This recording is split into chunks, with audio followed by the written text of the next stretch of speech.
Good evening and welcome to This Week in Turkey.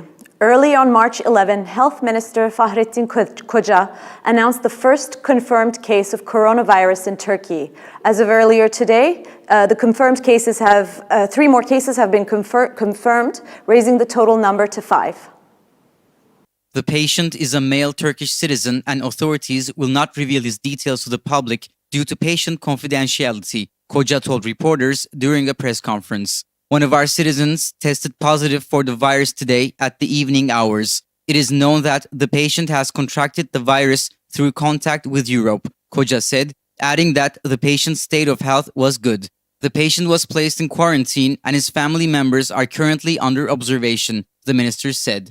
Koca said one or a few coronavirus cases do not amount to an epidemic. This situation only means that the virus has entered the boundaries of our country. What we need to do is to reorganize our lives in line with the precautions, Koca said, stating that the virus is not stronger than our precautions. The minister warned citizens not to travel abroad unless their trip is compulsory. Those who came from abroad should isolate themselves for 14 days, he said. As of Friday, March 13, a second coronavirus case was also confirmed. Koca wrote on Twitter that the patient was from the immediate circle of the first patient.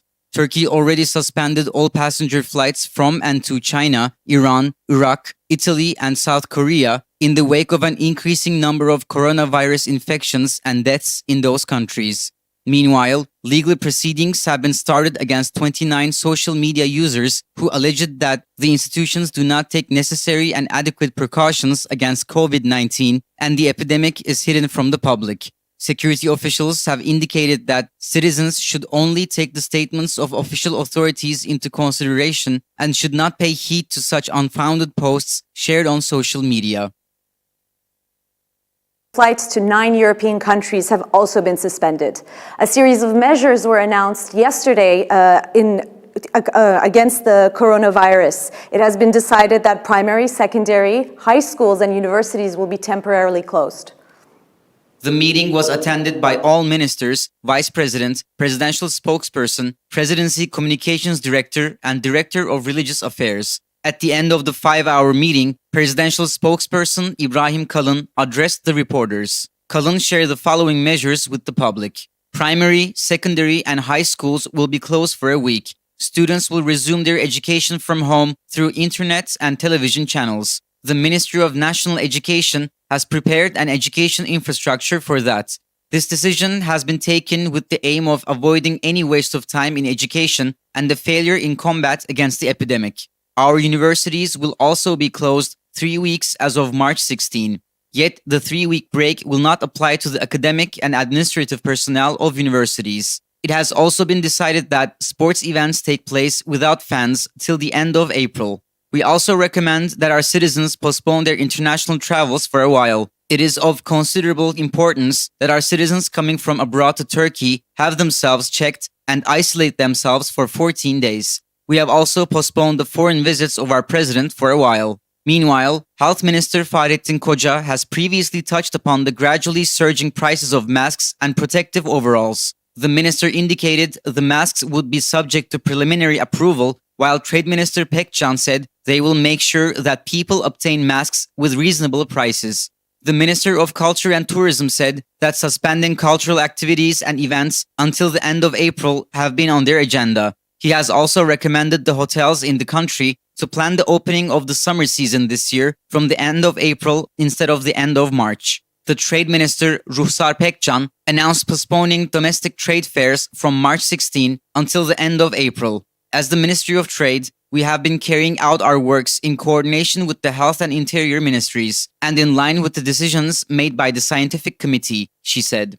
Irshad Shaik, the World Health Organization Health Security Program leader in Turkey, praised Ankara's preventative measures and good organization, saying it had been very lucky, vigilant and cautious. Turkey is an advanced country and most of the systems were already there. What was needed was to make sure they are quick to this outbreak, Shaik told Reuters.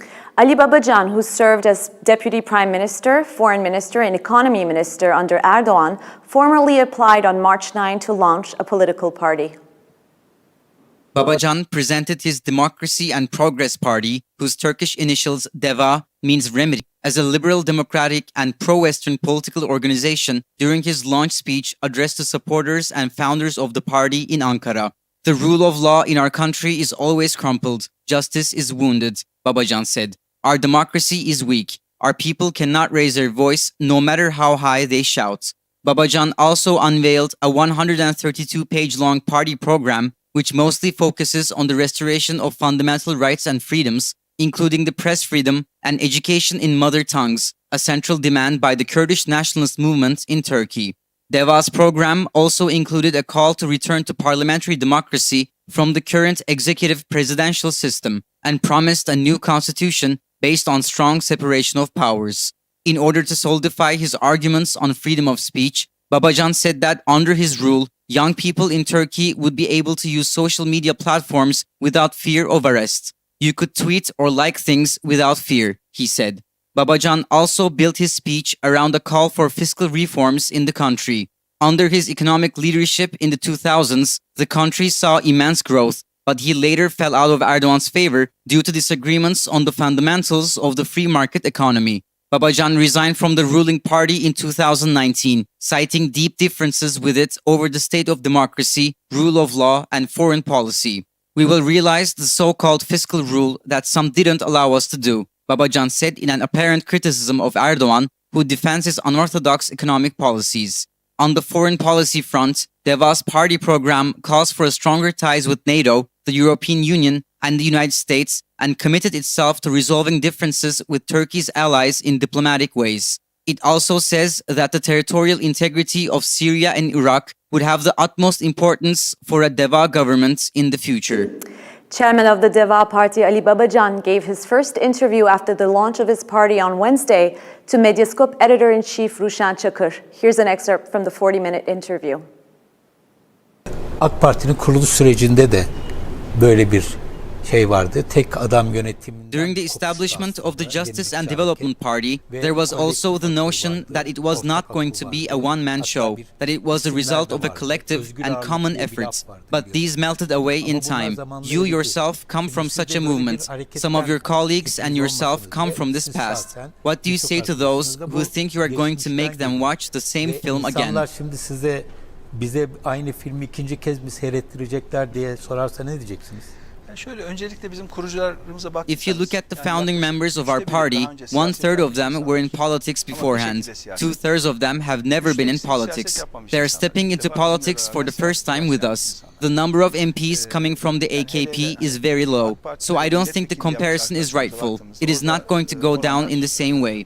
We're going to be different. That was our goal with our founding members. Our founding members do not constitute the continuation of another party, not a breakaway movement. This is a brand new team.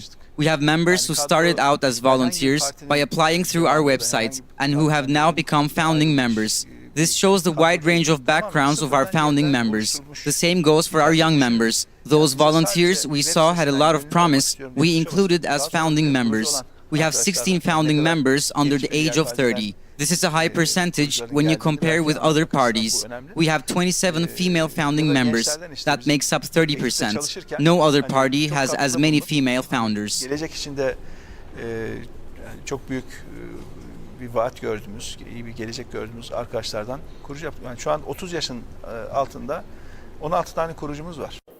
This evening we have Abdurrahman Bilgiç on our phone line. Mr. Bilgiç is a former Turkish ambassador to Japan and the UK and is a founding member of the DEVA Party.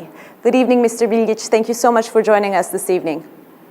Good evening. It's a pleasure. So, Mr. Bilgiç, can you tell us how you got involved in Ali Babacan's new party initiative and what about it attracted you to become a founding member? Well, I was invited to working groups on various topics. I observed hard work, honesty, and righteousness there. All views, papers have been discussed passionately, thoroughly, and analyzed meticulously in a constructive manner. Also, I met with humble and trustworthy people, representatives of younger generations. In short, I can say that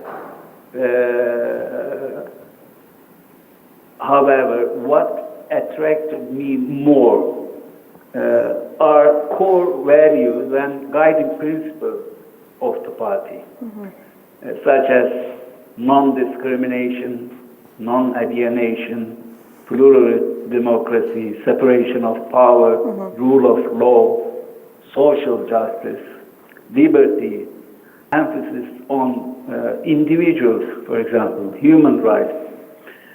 So I'm humbled to be a founding member of Democracy and Progress Party, DEVA, the Remedy Party. Mr. Bilgiç, I noticed that, you launched the party on Wednesday at Ankara's Bilkent Hotel, and Mr. Ahmet Davutoğlu launched his future party at Bilkent Hotel as well a couple of months ago, as well as the Justice and Development Party in 2001. Is this just pure coincidence, or is there an intended symbolism here? Well, that hotel is an appropriate place for multi-purpose functions and gatherings. In Ankara, it is very well known. So it's quite normal for many to organize such activities there. I don't see a symbolism there personally, frankly speaking. So that's right. To my best knowledge, it is probably a coincidence. But as I said, an appropriate venue. So what does the DEVA party have to offer in the spectrum of parties in Turkey that does not already exist? What sort of voters are you seeking to attract? DEVA is in the middle ground, a mainstream party at the very epicenter of political spectrum. It's true there are commonalities with other parties, but we have abundant, fresh, brand new ideas as well. And we know how to get them done. Our methodology is different. We believe in consultation, participatory, and evolutionary process. We have, across the government approach, we are open to universities, academics, think tanks, community leaders, women, younger generations. We don't follow identity politics. DEVA is not an ideological party. It is easy to do that, to secure a certain percentage of votes, if I may say so. But we appeal to all citizens without discrimination and alienation. This is not easy, but a huge responsibility. Mr. Babacan has reiterated the need for reconciliatory politics and rhetoric. How do you intend to make your voice heard, especially considering the milieu of the Turkish media at the moment? Indeed, we have all experienced what polarization did to us, how it is detrimental to our economy, social fabric, and security, as it is the case where populism prevails. Therefore, reconciliation is a pressing need, but with your permission, instead of rhetoric, I would like to propose terms like constructive language, positive and good manners, avoidance from blame game, gentle dialogue and discussion, responsible words, but with leads, with a background of study, consulted, planned and prioritized projects, etc. At this stage, our only avenue to have our voice heard is social media. And I thank you, by the way. You asked also our position on alliances.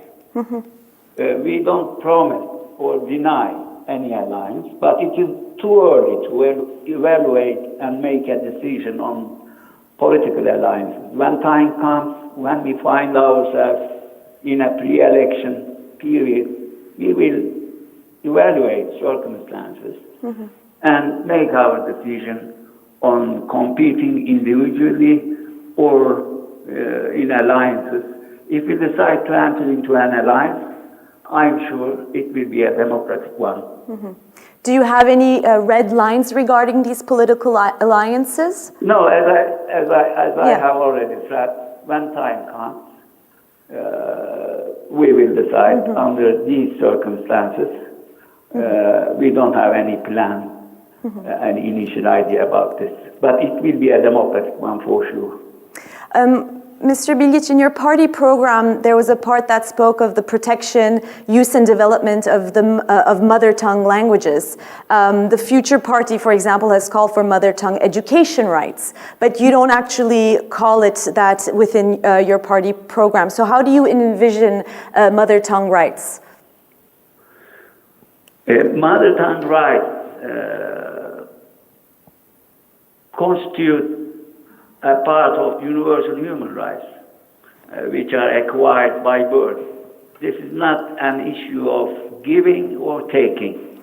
Our party program, political manifesto, is clear.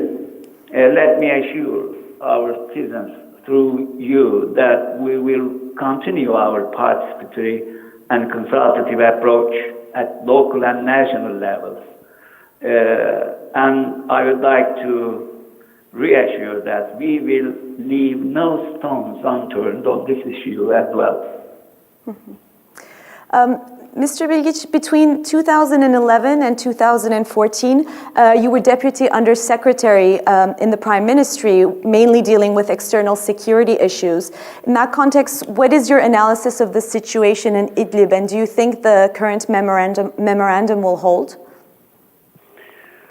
The Moscow deal additional protocol, has prevented a conventional conflict between Turkey and Russia in Idlib, and while taking under control, at least for now, de-escalating conventional clashes between Turkish and Syrian forces.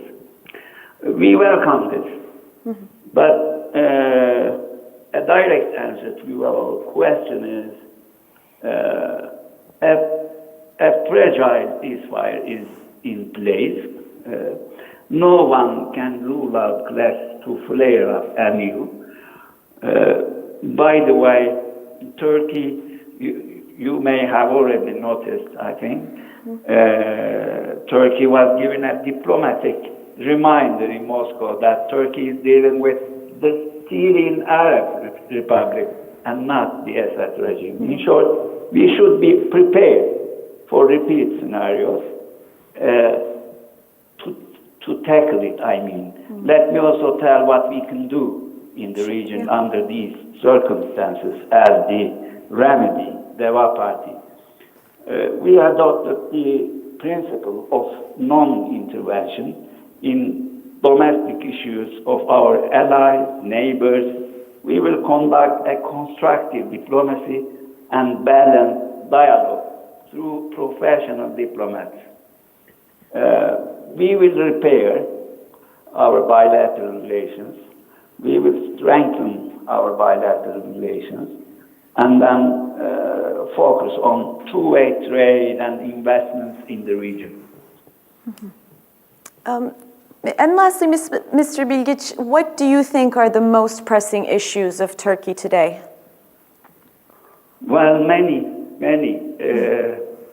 Even to a short glance or to count, just to say and pass, time will not permit us. But I can mention lack of freedom of expression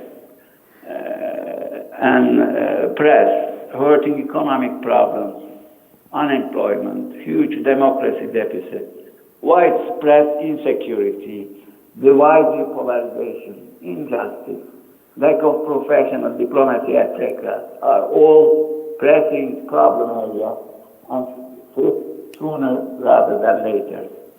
We have already announced our proposals on problem areas and explained how we envision to repair them and how to leave problem areas and develop more, achieve more fruitful results.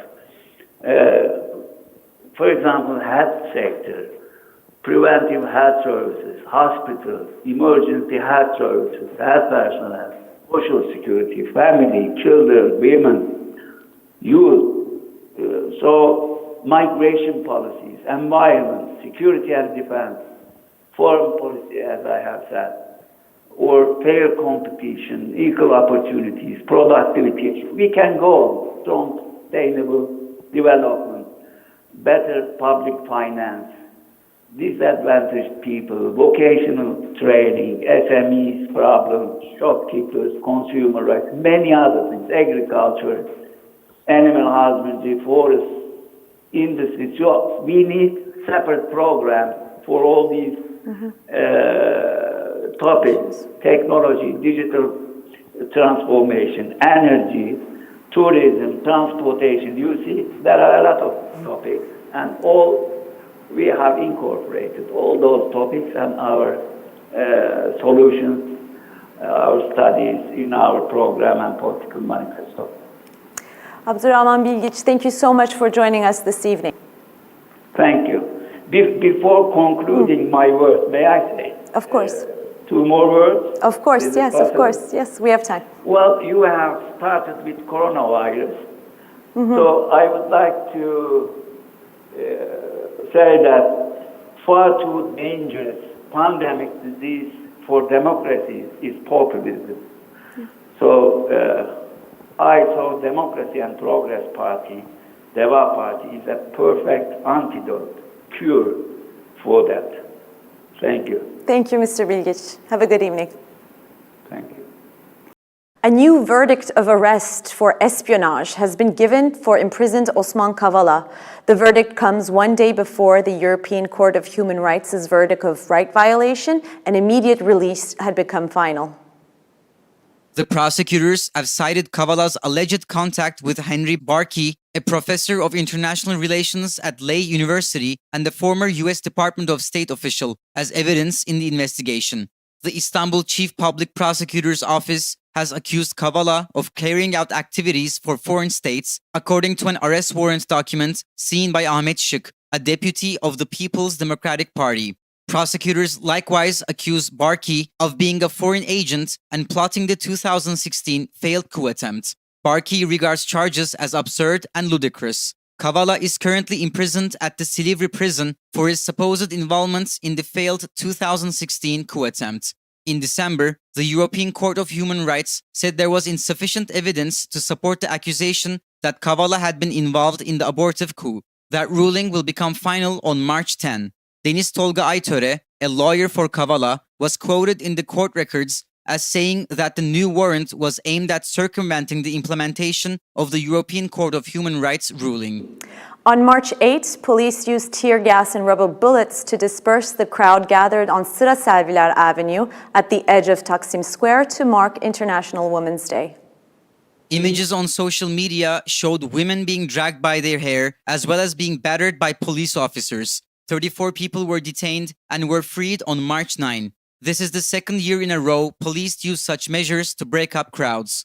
Istanbul's Governor Ali Yerlikaya decided to close down Taksim metro station and parts of nearby Şişhane station and said all roads leading to Main Square would be blocked. The government did allow some activities by non-governmental organizations to celebrate International Women's Day around the city, the statement said. But it said the gatherings in Istiklal Avenue was not granted a permit. Heavy police presence and police barricades were spotted across Taksim. Thousands of women gathered in the area nevertheless. The police formed a human blockade to stop them from entering Istiklal Avenue. The scene soon turned into chaos when police fired tear gas and rubber bullets on women. The women took the walk down to Cihangir neighborhood, to Tophane, and finally ended the walk in Karaköy district. That's all from This Week in Turkey. See you next Friday at 9 p.m. Good night.